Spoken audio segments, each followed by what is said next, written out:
Hello everybody and welcome back to the shop. This is part 2 of the pergola build. Now if you're just tuning into the channel, I'll put a card up here where you can go watch the first part of this really cool project working with all structural aluminum.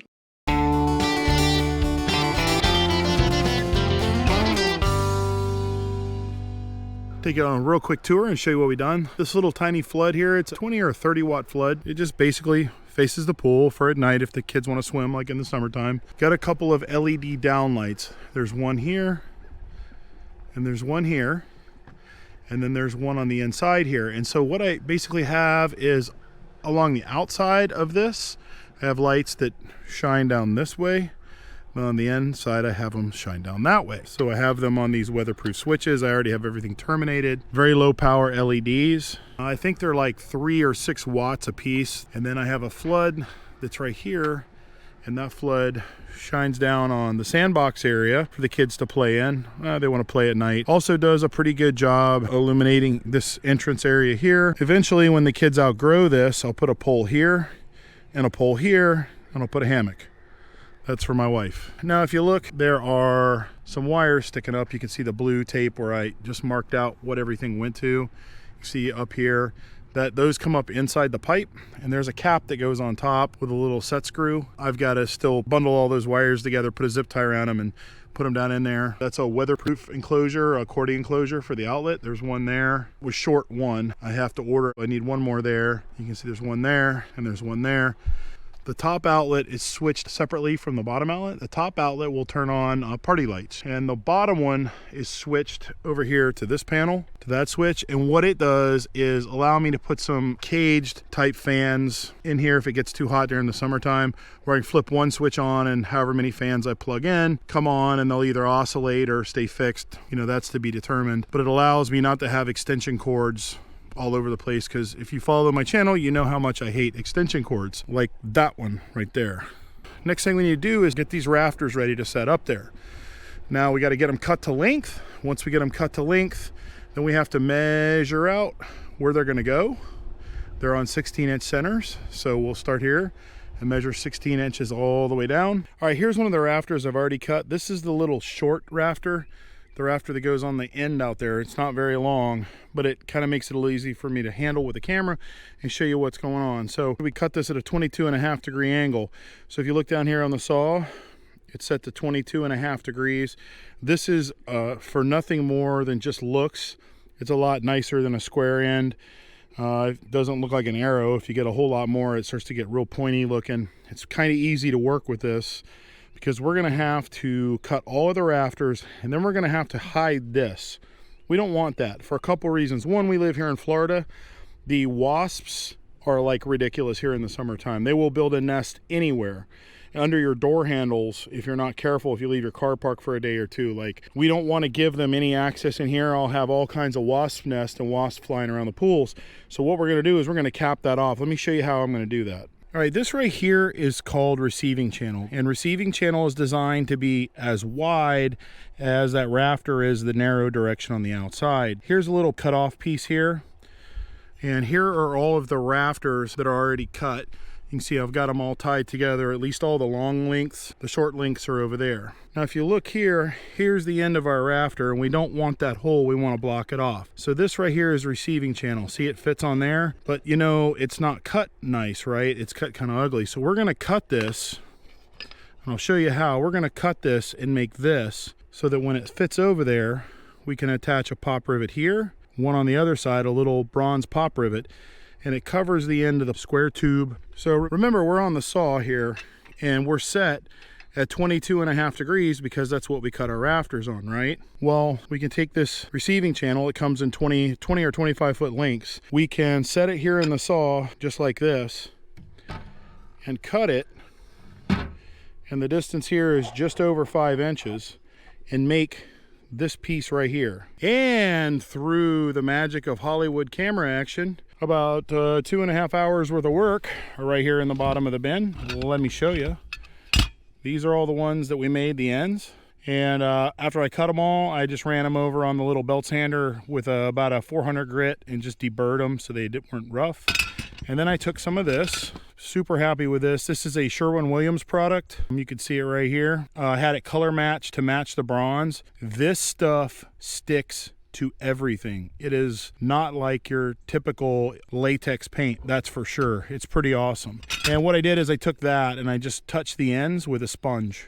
Just put some of the paint on the sponge, and that gives it a more dressed up look. You don't see that bright shiny aluminum showing from there. So we need a way to attach these rafters to the load bearing member of this top to provide a strong or significantly strong support for wind uplift. And wind uplift, if you don't already know, is when strong winds get underneath something and they basically try to lift it up like a wing. Now you'd think with all these holes in here in this top, there's no way that could happen. But in really strong winds, like i.e. a hurricane, it can't bleed out enough air. It can still create a bit of uplift. Not like as if it was a sheet of metal or plywood, but enough that you need a real strong way to secure these. So the way they do this is they make some clips. Let me show you the clip. Here's one of them. See how that little clip matches the rafter? This is more of that receiving channel. This receiving channel happens to be just a little bit taller in the sides. They make two sizes of it. This one's just a little bit taller in the sides right there.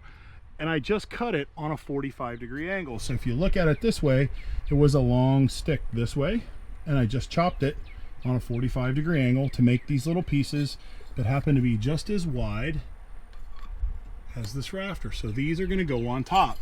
See this here? There's a real big pop rivet that goes in there. We pop rivet them down.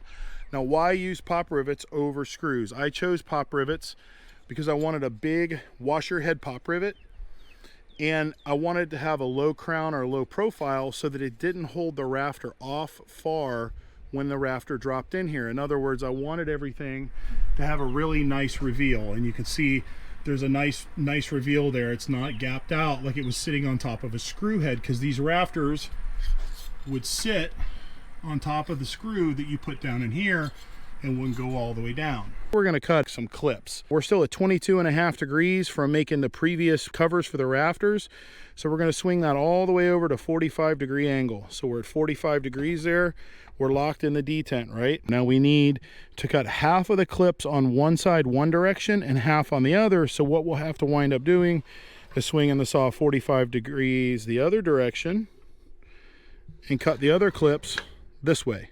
All right, so here's a little tip in the saw. This is something I just discovered along the way, and if you're ever working with this stuff and you're having a little trouble cutting this receiving channel, this is the piece I showed you, so I don't have to have a 20-foot stick sitting in here. But essentially, you're going to cut this stuff on, right angles, 90, 45, 22.5 degrees, depending on how your project goes. This is just a piece of the rafter material that's dropped. If you put your material on top of something like this, hang out whatever you need to cut off and put it in your saw. When you make that cut, it helps hold this material down to the saw more firmly.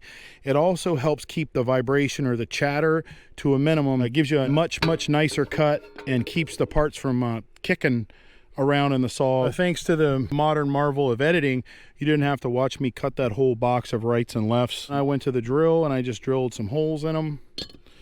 Lots and lots and lots of holes in them. These holes are for pop rivets. I made a little jig, basically a piece of material with a paint mark on it just to where I needed to drill the hole. They don't have to be exact.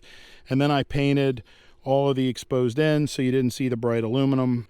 So as you can see here, I did swing it both ways. There's a right and a left because the angle goes back both directions. But there you have it. Now, the next thing to be done here is to mark out where each one of the rafters go. Then I can install the clips. All right, so we're up here on the scaffolding. I'm going to lay all of these clips out, and they're 16-inch centers. So that means that every 16 inches all the way down, there's going to be a rafter on the center of the beam. The question is, how do I get that number on an angle? For those of you guys that are in construction, bear with me a minute. There's folks who've never seen how to do this. This is called a speed square. Anyone who's done any kind of carpentry, home improvement, this is like a multi-tool. It's a protractor, it's a tape measure, it's a guide for your saw. It's 26 things in one, right? So this happens to be on a 45-degree angle. This is a 45 and a 90. And if we put this here, for demonstration purposes, if you can see, if we look back and get the little bit of bend the camera lens puts in it, this is a straight line back to there. So that gives us a straight line to measure from. But what about up here? Well, if we take this, bear with me a minute, I got one hand, and I put my square here, I can measure from here to 8 inches.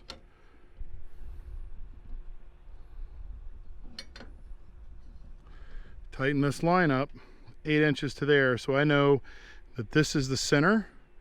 It's 8 inches to this outside edge right here where my hand is, 8 inches to here, and then that would make it 8 inches over here, which is a total of 16. So from the center of this beam to the center of this beam would be 16 inches.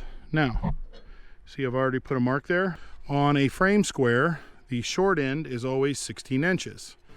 So I can do the same thing over again. Bear with me just a minute here.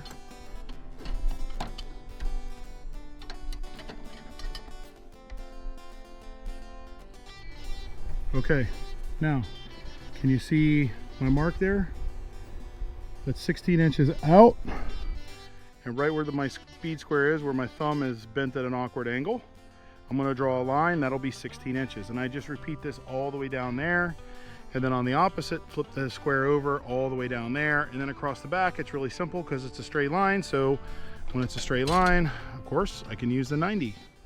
Then what we'll do is we'll come along here, we'll mount all the clips with a pop rivet. I'll give you a shot of what it looks like. And once they're mounted, it's really simple to drop the rafters in, and we'll be ready to keep right on moving along.